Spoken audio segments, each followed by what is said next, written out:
Eu queria saber, Carlos e Augusto, para a gente abrir os trabalhos aqui, como estava a expectativa de vocês dois para esse momento, né? Vocês vinham dali da turnê do Ouço o que eu digo, que culminou na gravação no meio do ano de 89, no Alívio Imediato, ali no Canecão. Vai lá, Carlos. Olha, o Sal, é o seguinte. Uma coisa, eu não sei se o Augusto tem a mesma impressão, né? Vou falar, depois o Augusto fala se ele tem a mesma impressão. Mas comigo sempre tinha uma coisa, porque, vamos dizer assim, aqueles tempos, né? Era uma época que a gente não tinha essa quantidade de informação que tem hoje, né? Então a gente ficava sabendo das coisas meio depois. E uma coisa que aconteceu algumas vezes com a banda, algumas vezes, né? Da gente ser surpreendido pelo tamanho que a coisa já estava. Então, isso aconteceu algumas vezes. No Hollywood Rock aconteceu isso.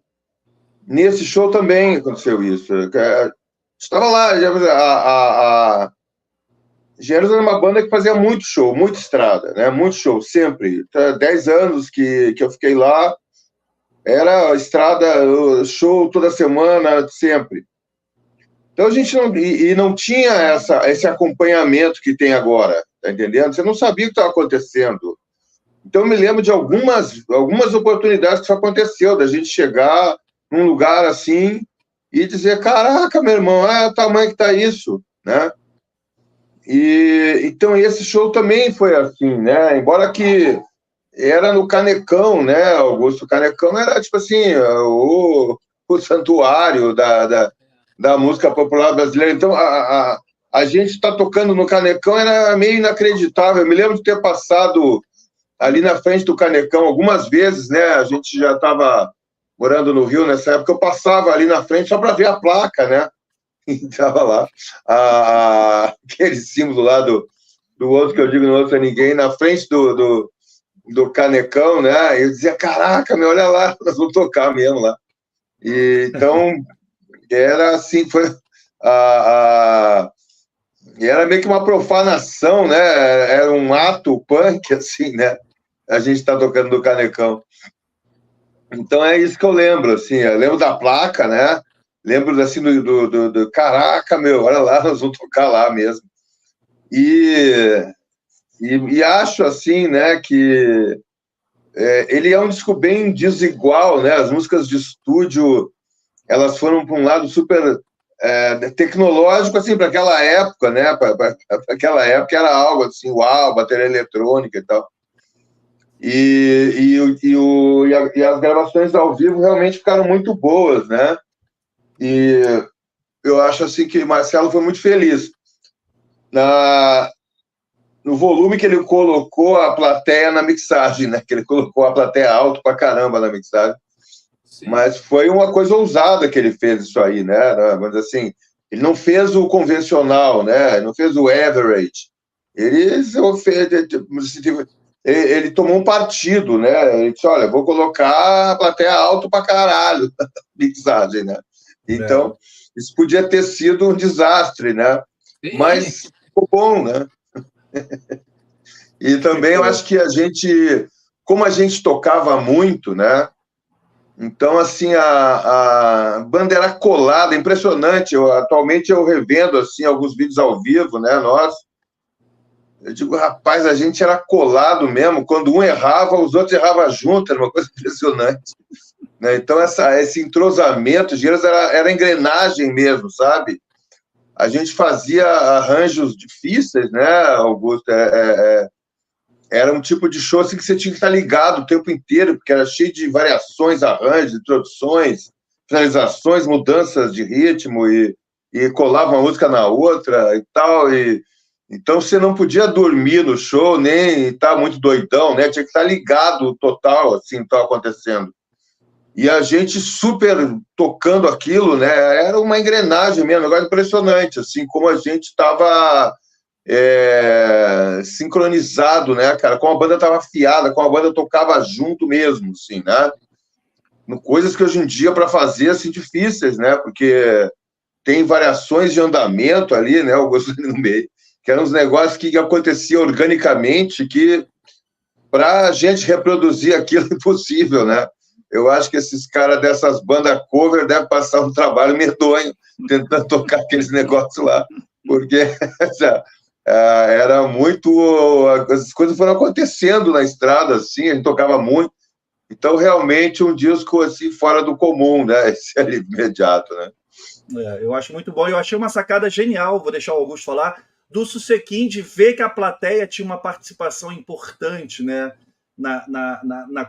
Na vibe do show e valorizar isso colocando o microfone na plateia. Augustinho, suas lembranças, e aquilo que eu perguntei para o Carlos, a expectativa para esse momento. Olha, eu vim correndo para chegar a tempo da live, passei pelo Canecão. Tá ali ainda. E eu ouvi falar ali em algum lugar que ele vai voltar. Eu ouvi falar. Porque ele pertence a uma universidade, né? E ficou, acho que houve um imbróglio interminável e parece que já está em época de licitação, um negócio assim para quem quiser explorar comercialmente. Tá ali, e eu passando por ali, claro que a máquina do tempo, ela te joga assim, ali passa um filme, né? Pô, ali eu e o Carlos batemos um longo papo sob o pretexto de assistir um show do Echo and the Moneymen. A gente não viu o show. Foi lá. 1987, né? Eu acho aí. 87. Ali, e a gente fez, eu acho que o show do Alívio Imediato foi a primeira vez que a gente tocou no Canecão. Se eu não estou enganado. Sim, com certeza. O Carlos falou, era o templo da MPB. O Maracanã era o templo sagrado do futebol, o Canecão era da MPB. E a gente estava no maior pique, sim, tendo já resolvido certas dificuldades operacionais da banda com a minha entrada no ano anterior. A gente conseguiu se resolver e a gente tinha vindo, acho que de uma turnê pelo Nordeste. Eu lembro que a gente fez um show, antes desse show do Canecão, a gente fez um show na Concha Acústica de Salvador. E ali foi eu acho que foi assim um ensaio para esse show do Alívio. Eu lembro que a gente tocou debaixo de chuva.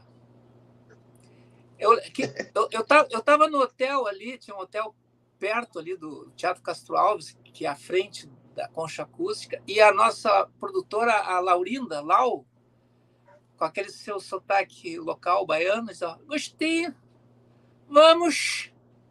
Aí eu olhei a janela, aquele toró desabando. Disse, vamos aonde? Aí ela disse, bom, então explica para os 5 mil que estão sentados lá esperando, né? Tá bom. Fomos lá, nós botamos saco plástico em cima dos pedais, e eu ali estreiei um equipamento que, de certa maneira, me protegeu, porque eu lido com eletricidade, né? Guitarra elétrica. Eu comecei a usar um sistema sem fio pela primeira vez, e para poder usar um violão, resgatar coisas do Revolta dos Dandes. E isso foi o que todas essas coisas resolvidas ali, e no pique que a banda estava, assim, jogando compacta, que nem futebol compacto, o time estava compacto, a gente foi para o show do Canecão. E nós tivemos a felicidade, né, de ter o Marcelo Sequinde, porque se alguém pudesse fazer o que ele fez, era ele.